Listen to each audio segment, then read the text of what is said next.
Well, good Thursday morning, everyone. Meteorologist Dana Melancon with you on Southeast Texas Express. We are broadcasting live from our weather studio here at Christus, Southeast Texas, next door to St. Elizabeth Hospital, and on the 5th floor of the Wellness Center building. Where we look south, we have one of the hospital towers in our scope, and you can see the mostly clear conditions here. We'll shift views and point it more west and show you what it looks like on East Texas Freeway with no snags or snarls. Now, the mostly clear conditions that we're seeing now will certainly fade as we see a good potential for some thunderstorm activity. In fact, if you're around the Kirbyville area right now, you're already seeing that. 77 to start us off, and at least at the I-10 curve in Beaumont, we're mostly clear skies and humidity 91%. We're looking at winds coming out of the north, 3 miles per hour, so hardly existent at all.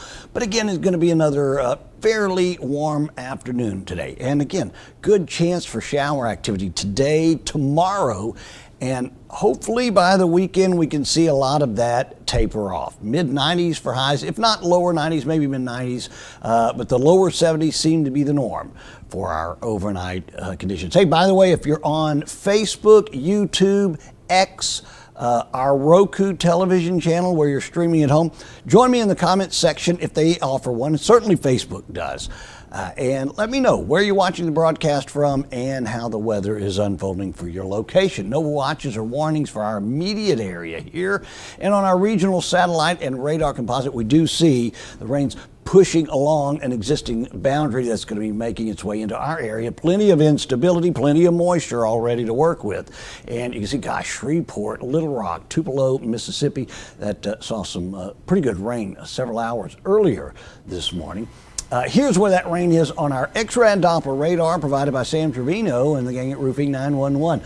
Kirbyville, you're seeing it, if not feeling it there, certainly to the east of you.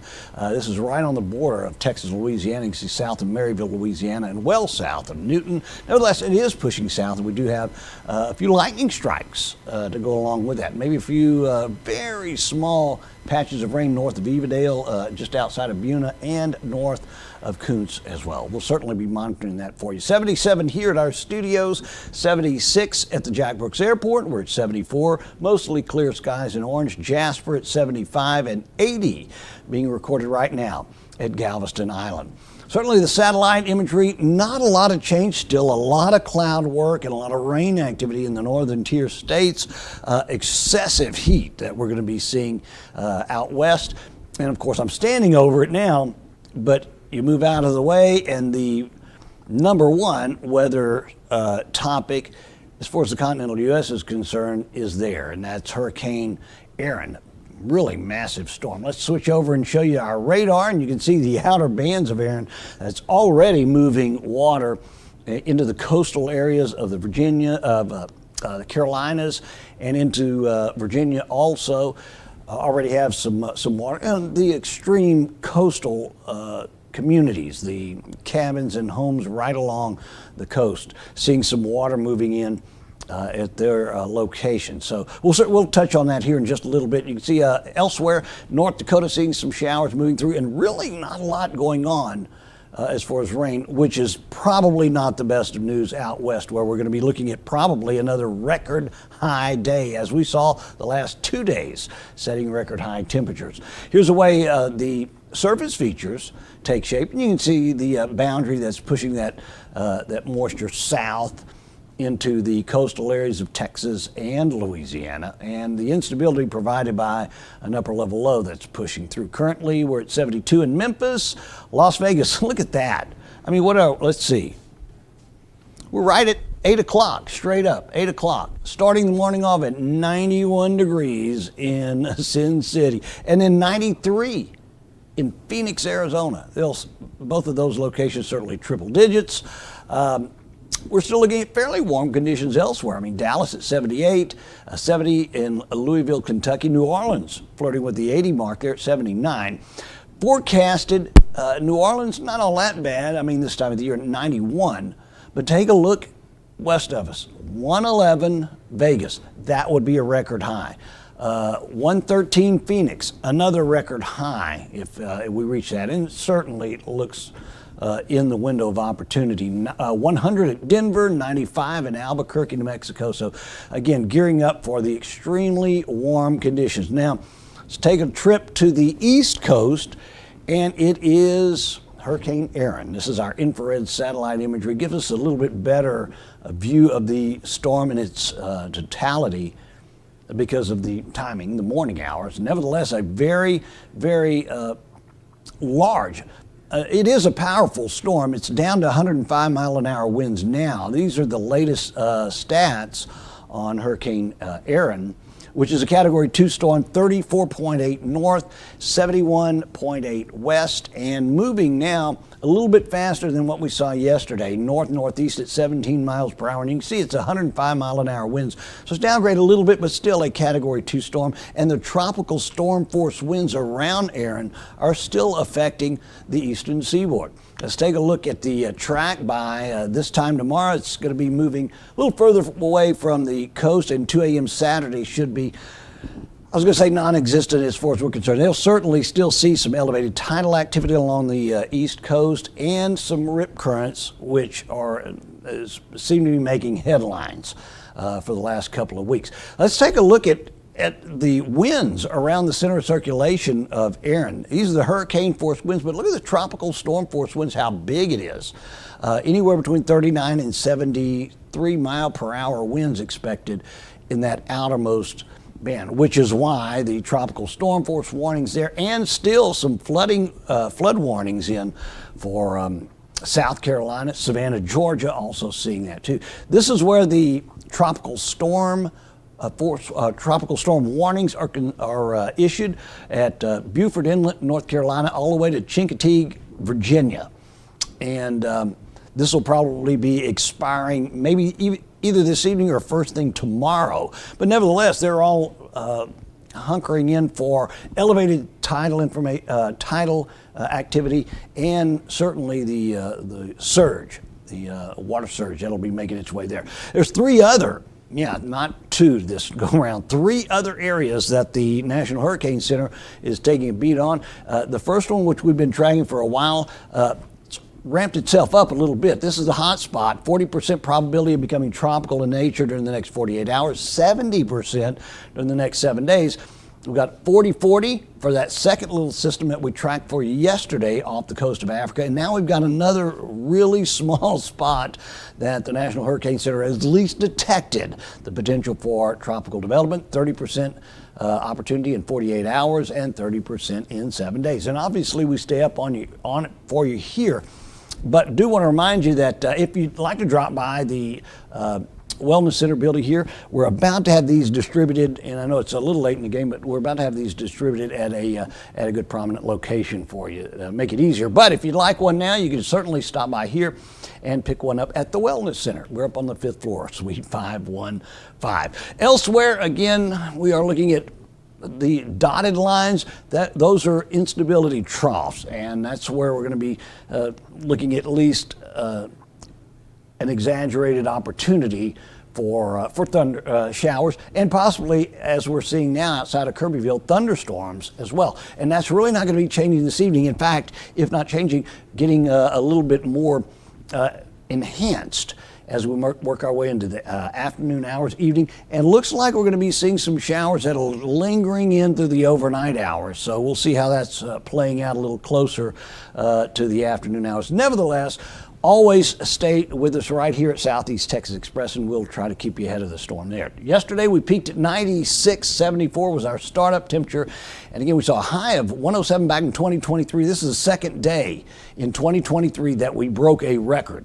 So it was set on Wednesday and Thursday. Thursday's high was 107. We had a trace of rain at the Jack Brooks Airport, still though below our water table at 1.88 inches. Sabine Pass has 2 high and 2 low tides. They're right here on your screen. Sun was up as of 6:47, sun setting as of 7:50. Here's our forecast today. Calling for partly to actually mostly cloudy skies, 60% coverage of showers, and I'm being generous there. It could be a little bit more. We're looking at 92, the afternoon high, and north winds 5 miles per hour. Still lingering rain overnight, 50% coverage, lows down to 72. And on our extended outlook provided by Top Deck Flooring, We're looking at, again, good chance of rain today, tomorrow. Tapering off on Saturday and Sunday. Keep your fingers crossed there if you've got outdoor plans. And lower 90s seem to be the norm through Saturday, with mid-90s returning Sunday and Monday. Hey, if you're on Facebook now and you can, make sure you join and log in. Let me see if I can hit the proper buttons here. And let me know where you're watching the broadcast from and how the weather is unfolding in your neck of the woods. Did want to remind everyone, too, of an event that's going on at in Lumberton. This is at the, let me get on the right side here. Still early, folks. In Lumberton at the at Infant Jesus Catholic Church, right at the, let's see, where are we? Right at 11:30. We're going to be serving a hamburger and hot dog lunch. And it's absolutely free, obviously. We'll take donations to help defer the cost. The high school youth are going to be serving drinks, desserts, and again, donations will be accepted. It's right on the same campus as Infant Jesus Church, where we're going to be having it in Dollinger Hall, I believe. Yeah. So all parishioners are welcome to join in, and if you've got any visitors, come on in for some fun and some fellowship, all right? Again, back to our extended outlook. We're looking at that good opportunity for rain. I'm hearing some rumbles of thunder here as we say good morning to our good friend. Hadn't heard from you in a while, but is certainly always welcome when she does chime in from Bridge City, our ambassador in Bridge City. This is Juanita Bourgeois. Thanks so much, Juanita. She says, good morning from Bridge City. Juanita has always been one of those ones really active and certainly been good to me over the years by spreading the word. And by the way, if you do get the opportunity, please do that. Spread the information about Southeast Texas Express and the fact that we do try to join you every Monday through Friday morning. Download the app on your cell phone. Really helps us out tremendously, like you don't imagine. Just tune in and, for just a couple hours a day, maybe an hour a day or so, to either Southeast Texas Express, which Gary Lee Love's on right now. He's a CMA award winner, and he's got a great, funny show that goes all the way until 10 o'clock. I'm on 10 to 2, and then we've recruited the help of Chrissy Roberts. She's back on with us, too. She's on from 2 until 6. Now, Chrissy actually does quadruple duty. I was going to say double duty. Gosh, she goes far beyond that. She's actually really being a driving force behind our second radio station that we started. Yeah, and it's on the same app, so you've got all of it available right there on your phone. It's called Classic Country Express, and it's a station that, what I think, and after we polled so many people, they're all in agreement. A station that's needed that plays good classic country music. Now we're not talking about the squeaky stuff from the 40s and 50s and all, which is good. I'm not saying, but we're talking about the country music that you don't hear on traditional country radio stations now. Alan Jackson, Ronnie Millsap, Earl Thomas Conley, George Strait. I mean, you think George Strait? Surely you hear him on. Not as much as we used to, and so we take pride in being able to play all of these guys on it, and Loretta Lynn, Reba McEntire, Holly Dunn. I mean, we've got it all, and it's on Classic Country Express. You'll love it. My wife does a Christian show on Classic Country Express, Chrissy, between the hours of 10 in the morning until 1 every Sunday morning, and you get the Cajun Express radio show there too. So make sure that you check both of those out. We got, before we take off, we've got one more person we want to say good morning to. This is Thad and Tammy Nunez, pardon me. It's one of these joint ventures on Facebook. Thanks so much. I think this might be the first time I've got to say good morning to either Thad and or Tammy, but thanks, Nunez clan, for coming on board. Make sure you tell your friends about us, about logging on, and tell them to like and follow the page on Facebook. Certainly, you can check out our YouTube page as well.